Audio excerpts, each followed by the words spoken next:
Hi, good morning. Happy Independence Day to all of you.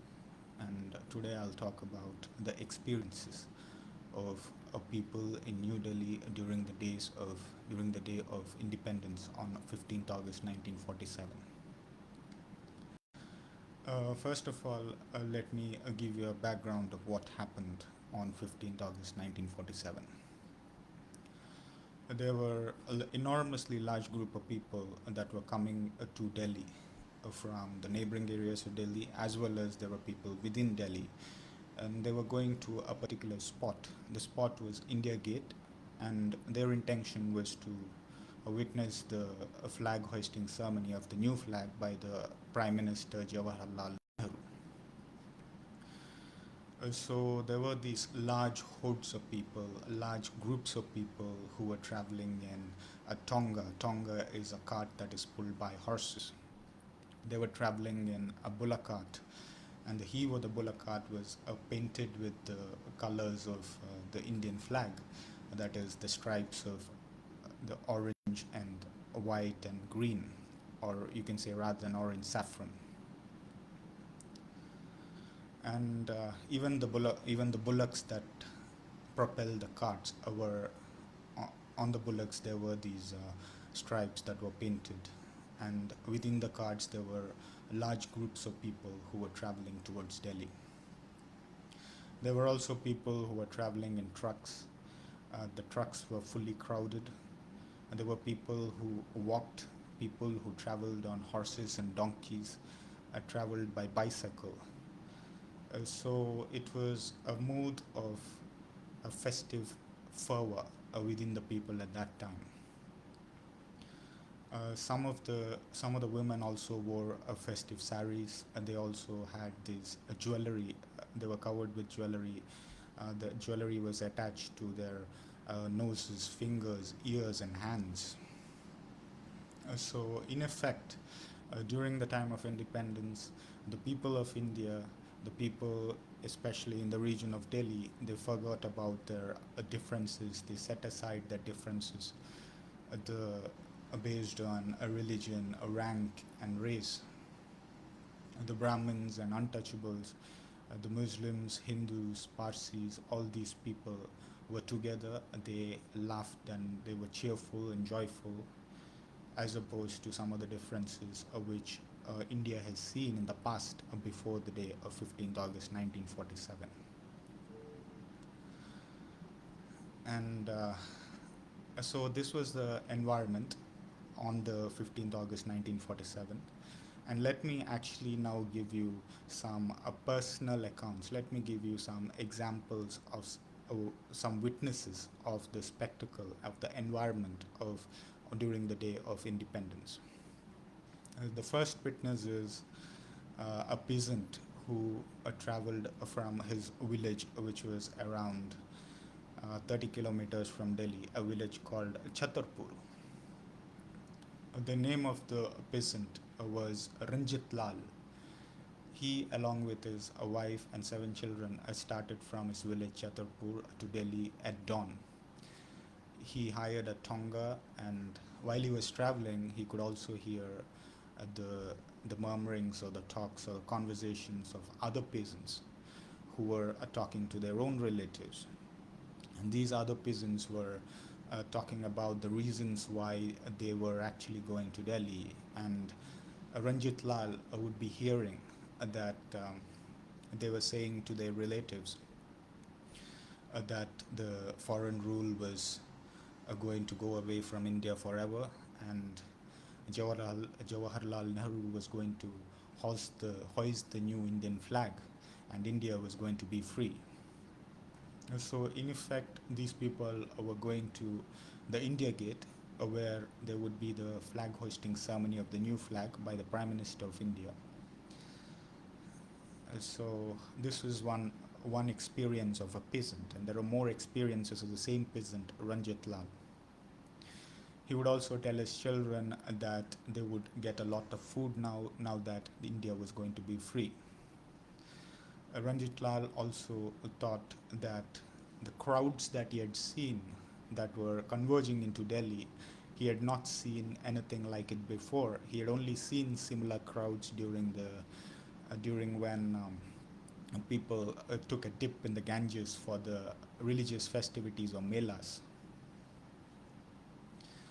So, in effect, these are some of the experiences from the standpoint of the common man, the peasant Ranjit Lal. There were also experiences and thoughts from other people. For example, a journalist, a Sikh journalist, would say that India was now breaking free. He would also recount one of the experience that he had during his childhood when a British English boy had pushed him off a pavement, and now he would be thinking that no one could ever do that again to him, now that the British rule was going to go away from India. About the crowds that were converging towards Delhi, he told, once again, as I told you, there was distinction were set up, distinction based on religion and rank and caste was set aside. And the same observation is made by this Sikh journalist who said that irrespective of a person being a lawyer, a peasant, a pickpocketer, or a bank, or for example a bank clerk, all these people got together, they embraced each other, and they were telling to themselves that India was going to be free.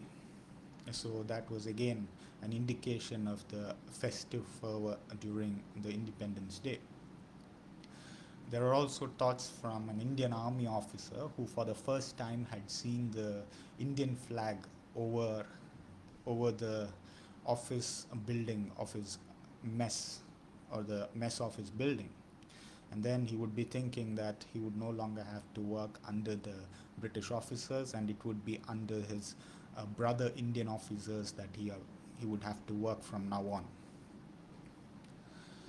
So this is the background of what the circumstances, the environment during the day of the independence, 15th August 1947.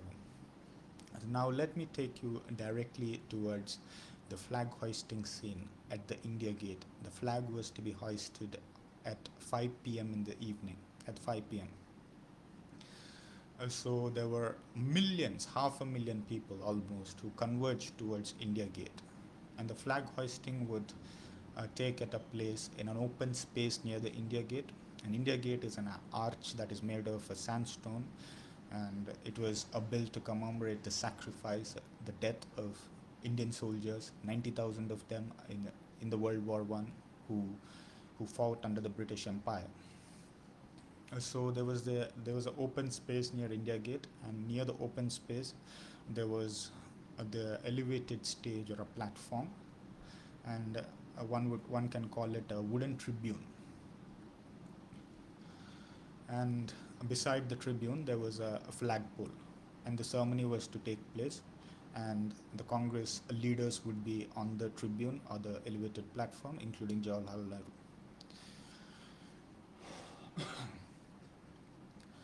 So 500,000 people almost converged towards this elevated platform from all directions.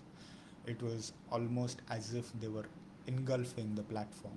According to one of the witnesses, the platform looked like a raft. A raft is wooden logs that are attached together. A raft is a kind of, it is used in the seas similar to a boat. So according to an eyewitness, a raft, the wooden platform of the tribune on which the Congress leaders stood looked like a raft that bobbed through a stormy sea. Here it is the stormy sea of human beings. So in effect, the tribune looked like some kind of an island in a sea, in a huge expanse of the sea. And a lot of people were coming towards this tribune, and they were. Let me actually tell you let me give you a flavor of what it felt like to be among that crowd. So from the tribune, around 100 meters from the tribune, there was a huge barrier of people who were seated, and they squeezed together. The area was completely cramped. And to further emphasize how cramped it was, let me give you an example. Around the wooden platform, there were also large number of women who actually took babies in their arms, and these women fretted that the babies could be injured by the mob that was coming, by the people that were rushing towards them in all directions. So to ensure that the babies are not injured, to ensure that everything is fine with the babies, the women would toss these babies in the air, and as soon as the babies would tumble back to their arms, they would toss them once again. So that was the situation with the crowd near the India Gate. So to further emphasize on what it felt like to be in that crowd, I told you about the peasant, Ranjit Lal, who had come from around 30 kilometers from Delhi, from Chhatarpur. He and his family would be in that crowd near India Gate, and there he and his wife would find it difficult to consume their lunch or the chapatis that they brought from their village, because they could not move their arm sideways to put the chapati in their mouth. So the area was completely cramped. So once again, it emphasizes that there was a festive fervor among the people of India in Delhi at that time. And so now let me actually take you back to the elevated region, or the wooden tribune. So near that place, the Governor General of India, Lord Mountbatten, was to be on that platform. He would come from his palace, Lutyens Palace, to the India Gate. He was near the tribune, and he was in his carriage, in his golden carriage, and he would be stormed by people. There would be hoods of people around the carriage, and he would find it very difficult to come out of the carriage. So that was how cramped it was again. And by seeing the state of affairs, he told Nehru, who was on the wooden tribune or the elevated platform, he told Nehru to carry on with the flag hoisting without him, or without Lord Mountbatten, who was an important dignitary for witnessing the flag hoisting. So Mountbatten just stayed back in his own carriage.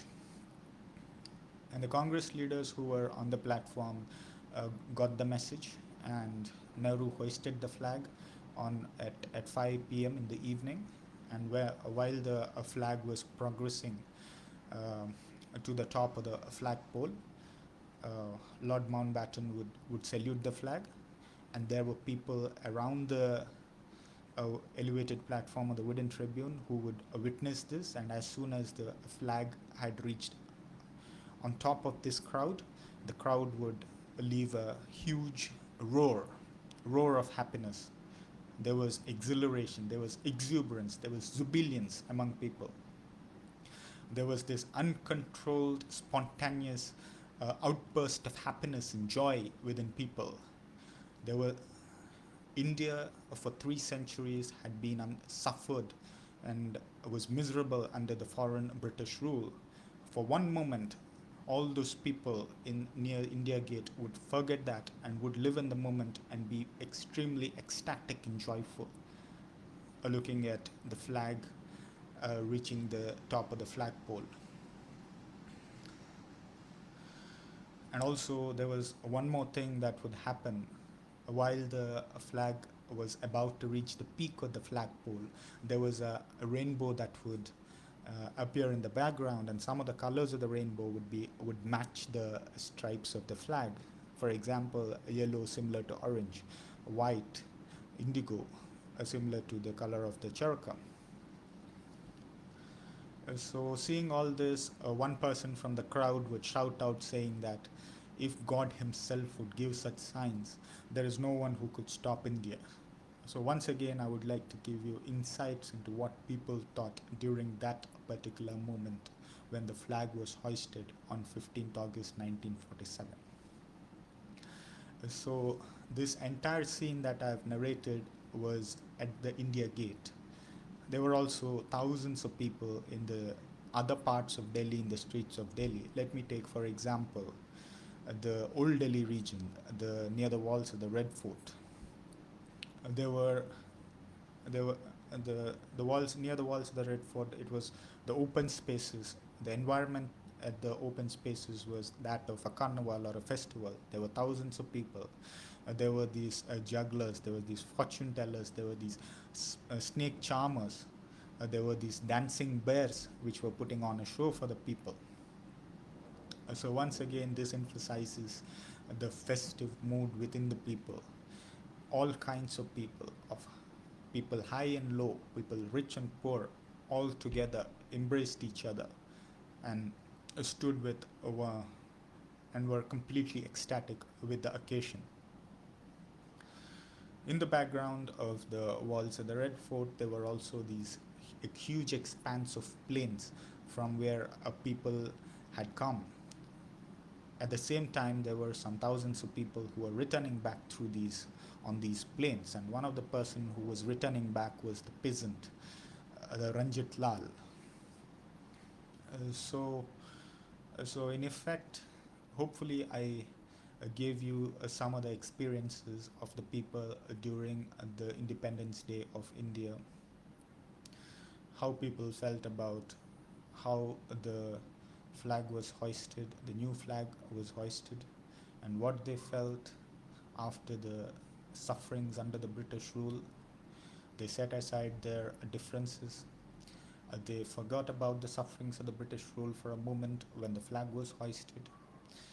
Every person, whether high or low, or poor or rich, of a certain religion or not, of different ranks, came together and they enjoyed this solemn, momentous occasion. I hope you found this video interesting. Thank you very much.